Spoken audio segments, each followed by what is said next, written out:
Assalamualaikum warahmatullahi wabarakatuh. Salam guru penggerak, tergerak, bergerak, dan menggerakkan. Perkenalkan saya Devi Haryanti Umbara SPD, calon guru penggerak Angkatan 8 dari SMA N1 Bangkinang Kota, Kabupaten Kampar, Provinsi Riau. Kali ini saya akan memaparkan modul 2.1A8, koneksi antar materi tentang pembelajaran berdiferensiasi. Apa itu pembelajaran berdiferensiasi? Pembelajaran berdiferensiasi adalah pembelajaran yang memberikan keleluasaan pada murid untuk meningkatkan potensi dirinya sesuai dengan kesiapan belajar, minat belajar, dan gaya belajar murid tersebut. Setiap guru tentunya memiliki tujuan untuk memastikan setiap murid di kelas sukses dalam proses pembelajaran. Bagaimana cara agar dapat melakukan pembelajaran berdiferensiasi di kelas? Melakukan pembelajaran berdiferensiasi bukanlah berarti bahwa guru harus mengajar dengan 32 cara yang berbeda untuk mengajarkan 32 orang murid. Bukan pula berarti bahwa guru harus memperbanyak jumlah soal untuk murid yang lebih cepat bekerja dibandingkan yang lain.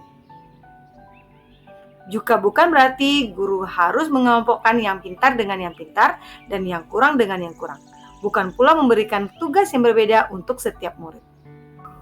Melakukan pembelajaran berdiferensiasi bukanlah sebuah proses pembelajaran yang semrawut atau cottage, yang gurunya kemudian harus membuat beberapa perencanaan pembelajaran sekaligus, di mana guru harus berlari ke sana kemari untuk membantu si A, si B, atau si C dalam waktu yang bersamaan. Seorang pendidik harus peka melihat keunikan murid agar perkembangan anak berjalan dengan optimal.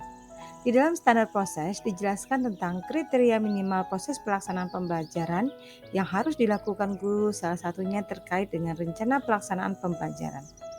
Dalam pembuatan RPP terdapat beberapa prinsip yang harus diikuti, di mana salah satunya adalah bahwa perencanaan pembelajaran harus dilakukan dengan memperhatikan perbedaan individu setiap peserta didik.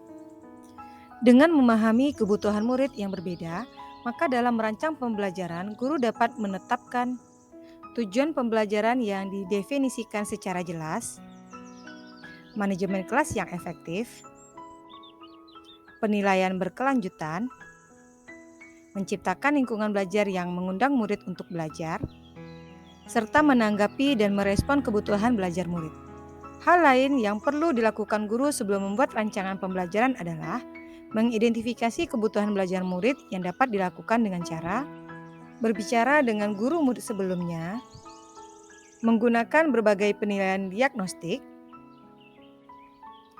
mengamati perilaku murid-murid, melakukan survei untuk mengetahui kebutuhan belajar murid, dan memastikan bahwa murid telah berada pada level yang sesuai. Terdapat 3 aspek kebutuhan belajar murid yang harus dipahami oleh guru. Yang pertama, kesiapan belajar atau readiness, yaitu merancang pembelajaran yang sesuai dengan kebutuhan murid untuk dapat membantu murid dalam memahami materi, konsep, dan keterampilan baru. Yang kedua, minat belajar.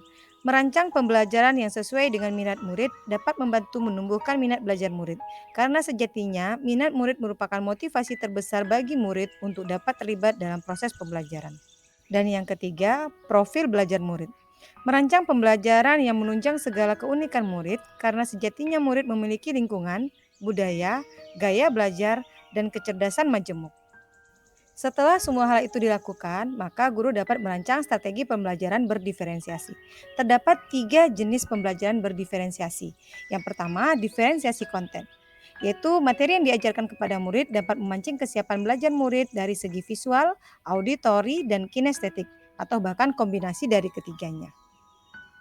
Yang kedua, diferensiasi proses, yaitu menyediakan kegiatan berjenjang, pertanyaan pemandu atau tantangan, agenda individual murid, variasi waktu dan kegiatan, serta mengelompokkan yang fleksibel agar murid dapat memaknai materi secara baik. Yang ketiga, diferensiasi produk, yaitu tagihan yang guru harapkan dari murid dengan memberikan tantangan atau variasi produk apa yang diminati oleh masing-masing murid. Terdapat keterkaitan antara materi pada modul 2.1 dengan modul 1.1, yaitu untuk dapat menerapkan pembelajaran berdiferensiasi, guru sadar betul bahwa pembelajaran yang berpihak pada murid adalah memahami kebutuhan murid berdasarkan kodrat anak. Keterkaitan dengan modul 1.2 yaitu dalam mengembangkan pembelajaran berdiferensiasi dibutuhkan peran guru penggerak yang memiliki nilai-nilai mandiri, inovatif, kolaboratif, reflektif, dan berpihak pada murid. Keterkaitan dengan modul 1.3 yaitu pembelajaran berdiferensiasi dapat mewujudkan visi guru penggerak dan sekolah dengan menciptakan pembelajaran berpihak pada murid yang sesuai dengan minat bakat murid. Berikutnya, keterkaitan dengan modul 1.4 yaitu pembelajaran berdiferensiasi dapat diterapkan bila ada nilai-nilai yang diyakini murid sehingga penerapan disiplin positif menjadi kunci keberhasilan pembelajaran ini. Demikianlah penjelasan saya tentang koneksi antar materi pada modul 2.1. Terima kasih, semoga dapat memberikan manfaat. Wassalamualaikum warahmatullahi wabarakatuh.